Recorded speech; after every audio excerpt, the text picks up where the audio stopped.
I filled in a form the other day for Christo and I had to put in his date of birth. And when I went through to acknowledge everything, it said he was a senior, which I thought was hilarious. So every time I ask him to do something now, like I've just asked him to send a text to someone, he said, I can't do it as you're driving because I'm a senior and I need to do things slower. So now he's blaming everything on being a senior. Rubbish. Today we have come to Polesden Lacey. Never been here before, don't know anything about it. It's an Edwardian house, it belongs to the National Trust. We joined the other week, so we're going to go and have a little look around. We've just seen lambs frolicking in the paddock, so that's really cute. I think Christo might be a bit spoilt by the history and use in England, because we're at a house, Polesden Lacey, which is an Edwardian house. And he said, what era is that? I said, oh, I think it's after Queen Victoria. And he said, oh, so I'm not too old. So just a couple hundred years old, bless him.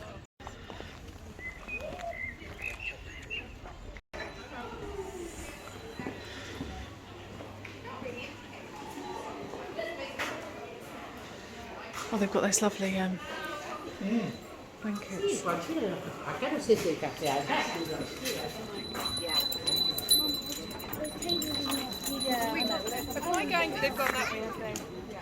I did kind of make a cardinal mistake of coming in the school holidays. It's day before Easter, but never mind. We'll always come back.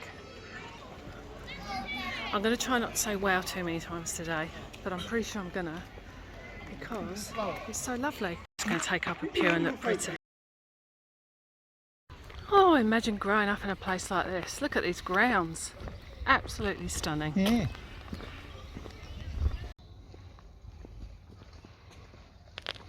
So Polesden Lacey was a lavish country retreat of Mrs. Greville Walk, a popular and powerful socialite in the early 1900s. She entertained the cream of Edwardian society here. As you explore the rooms of the house, you can gain a sense of the opulence and lavish lifestyle she led and the conversations that might have taken place amongst her influential guests. So she left this to the National Trust in 1942.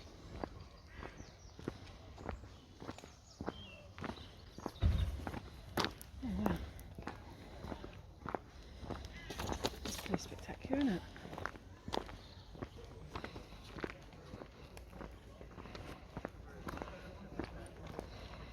Just going into the entrance now of the house.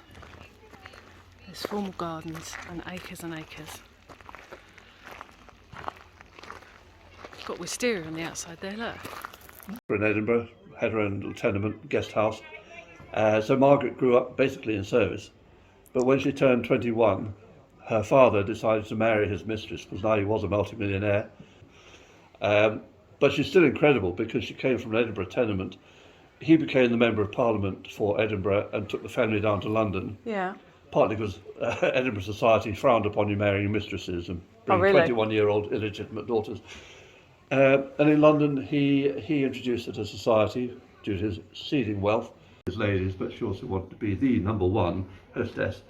And the rest of her life was a career achieving that. So she didn't marry either? She married the Honourable Ronald Greville, who was due for a baronetcy, but sadly predeceased his father by a few years. I know. But she did say she preferred being a BRS to being a peeress. Okay. So she was quite happy with that. Okay. She had loads of money. Yeah.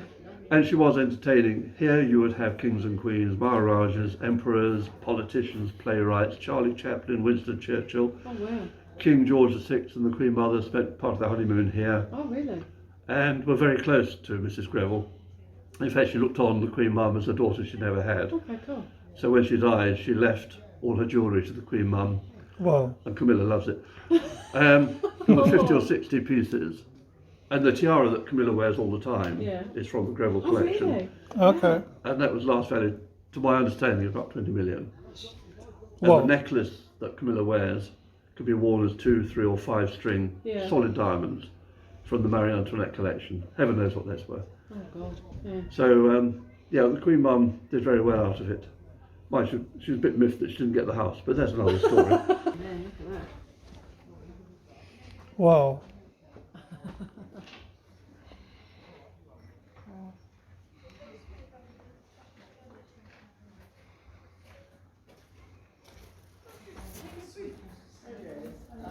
Yeah, we have clean boots in this house. We don't have dirty boots. No. I'll check to see if they're shiny. Hello. That's her here for marriage, and the pottery there is Italian. It's tin. It's tin. Yes. Oh, so And this is not like the entrance, but more like there'll be people would guests would guests would gather here for drinks before going into dining for dinner. So there would be a buffet like here. So there were more sofas where people could sit. And so they would have drinks. Margaret Greville always made an entrance downstairs. I bet she did. Just about 5 minutes before going into dinner. It was fabulous here because it was mentioned there were radars there. It was Margaret found it in the basement of the British Museum. Wow. Sit in there. It had been found in St Matthew's Church in the East End of London, which had been demolished. The church had been designed by Sir Christopher Wren. Menus are actually preserved, so it's interesting. Now, food at the table was served by the footman and butler, and they used to come through this chip door at the far end. Can you see it? oh, yeah, look, it's crystal. Yes, it's closed. Oh, it's closed. It's a Oh, yeah. little door, you know, that yeah. looks, Oh, it's your kitchens. goes to the servery and the kitchens beyond. So they would come through there to serve the food. And of course, proximity of the kitchen to the dining The room doors to the guaranteed that kitchen. people drive hot. And in lots of other country houses at the time, well, it was food. It is. So that was a huge advantage.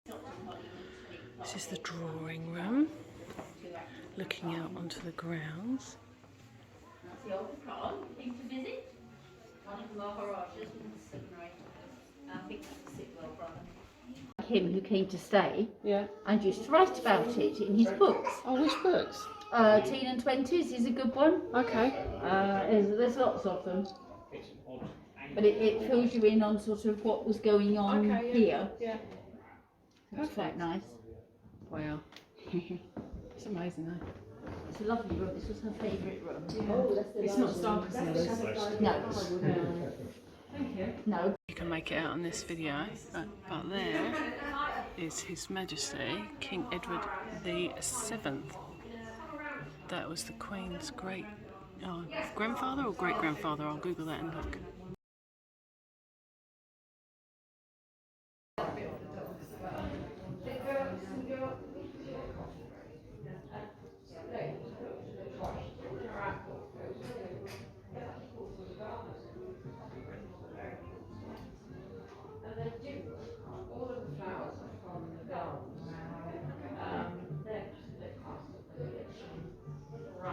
This is the house that Beer built. The building, the contents, the land, all bought from the profit of beer, McEwen's beers. Wow. So you need to be making it rather than drinking it, Yeah, Krista, no, and no, we'd drink- have more money. Yes, yes, if you're going to drink it all the It time. doesn't but help good if you food. make it and nobody drinks it. Where are you from? Well, originally I'm from Croydon, but we've just come back over from New Zealand. We moved to New Zealand 17 years ago. Wow, and you're Yeah. back here That's to New live? Zealand. No, we're back here for a couple of years. We're just doing like all the touristy things. I spent Yes. 30 odd years here, and I lived in Croydon and never even knew this place was here, so it's a travesty. So we've come back to be tourists for a couple of years. Well, that's lovely that you can do that, and also Yeah. got the energy to do it. Yes, well that's what we want to do. Well, We're I not think too you're old. right. If you Behind the house, there's this little area. All her dogs are buried. Isn't that cute? Well, not cute, her dogs are dead, but you know what I mean.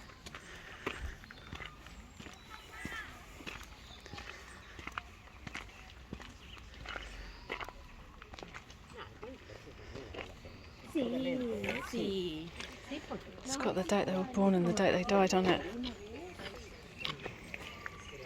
Walk along there, the path there. This is where Lady Greville, no, Mrs. Greville, not Lady, she wasn't a lady, was buried.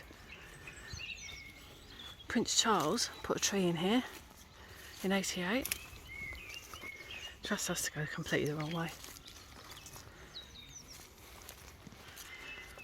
Margaret Greville, Helen Greville. Queen Mother and her father, Queen's father, came here in 1923 for their honeymoon, and apparently Mrs. Greville, when she died, left the Queen Mother her jewellery, and Duchess of Cambridge likes it. Camilla, not Duchess of Cambridge. What was she? Was she not Duchess of Cambridge? What's Camilla? I don't know. two seniors, well, one senior and half a senior, having a little sit down in the gardens. It is so beautiful. It's packed, like, because it's Easter and there's some school everywhere. But you could be forgiven for thinking you're just in your own little place here, eh? Yeah, show the people the croquet. There's croquette here. And we've just walked up a little Slowly. We've just walked up. And yeah, we're just sitting here. Just imagine what it would be like to be Mrs. Greville. With so much money, you didn't have to be beholden to anyone. Kings and queens, maharajas, everyone wanted to come to a little house in the country. It's just over there, just a little house. Coming to things like this and joining the National Trust is one of the reasons that we came here, so we could come and explore the history of the UK and be tourists and enjoy these kind of things. And today was just, we got up and I said to Christo, we're not staying in today, we're going to go out. We've come here and it's been lovely, eh? Yeah. So it's our first National Trust place. We've done a few English heritage, but our plans are to go and see as many places as we can. And hopefully in the next 2 weeks, we'll keep you posted. It'll be in our motorhome. And and the other thing we're going to do is we're going to do a little tour of our mobile. So we bought a little mobile 3 years ago that needed renovating and all got done up and stripped back and is brand new now. And we did that so that we could live here very cheaply. It's very cheap to live in one, well, ours is where we live. So we did it so that we could experience stuff without having to work too hard. Well, Christo can't work anyway. He's retired, aren't you, dear? Be involved in the conversation. So Christo isn't working, but I am. But I don't have to work that hard. I can come and enjoy days like this and explore things because we have somewhere cheap to live. So what we thought we might do, this video we'll put up and then we'll do another little short one which will just give you a little overview of what it's like to live in a mobile. So some people might call us white trash, some people might call us gypsies, Trailer trash. all those kind of things. But actually it's really cheap to live in, and I'd much rather have no bills where I can go and explore stuff than work every hour God sends to pay bills to live in a house that's just got more rooms of stuff that you can put more stuff in. It's rooms for stuff. We got rid of so much stuff when we left New Zealand, eh? And we're going to get rid of some more too. Here we have, but we left the biggest thing, which I feel really stupid about now, that I worried about leaving New Zealand, was leaving my shoes. I have nearly 50 pairs of shoes, and they're Zara shoes. They cost me a lot of money. They're like $200 or $300 each. Don't laugh, Christo. They cost me a lot of money. And I had to sit there, and I had a video, and I don't know where it is. I'll have to see if I can find it. If I can find it, I'll insert it, of me going through my shoes and trying to decide what I was going to get rid of. And Linda and Louise thought it was hilarious. I was literally crying over having to get rid of some of my shoes. Yeah, heart palpitations. I did. I had palpitations because I didn't know how to get rid of some. One pair I had, I fell down the stairs in. I hadn't worn them since. They cost me $300, and I fell down the stairs in. So I didn't even wear them, but I couldn't get rid of them. So anyhow, that was my biggest thing. I've bought about 20 pairs of shoes for me, and I literally wear the same 3 pairs of shoes. In fact, I went and bought a pair of Skechers. So I've even bought more shoes since I've been here. So shoes are my thing. So we'll do a little. The point is, we'll do a little tour of the mobile and show you how much stuff we have now. Like, we came with 6 suitcases, and it was full of clothes, and that was about it. We haven't got anything else really. Mum's gone and bought us some stuff in the car boot over the time. We've kept it really basic, but we have this little mobile home that's up for sale if you want to buy it, and we just don't need as much stuff because we want to come and enjoy sites like this where we can sit next to a croquet field and just chill and not be working to buy stuff to put in rooms that we don't need. Or in cupboards. In cupboards, yeah, that we don't touch. So anyhow, that was my little thought of the day. Or Just in the little shop at Polesden, they've got cider and ale and gin, some chutneys. Oh, beetroot and horseradish, a bit less spicy. Fudge. This is quite interesting. They've got gin and tonic, milk chocolate. £3.75. Oat milk chocolate. Oh, okay, cool. Plant-based. Honey. Strawberry and black pepper jam. Cool. shortbread. We've got some of their own product here. What's the like there? Spicy tomato and caramelised onion chutney. £3.75. Gravitated towards the hats. You couldn't see, so you had to get a kid's look. You couldn't see, so he's gone and got a little magnifying glass off the kids section so you can see the price. Funny. £20.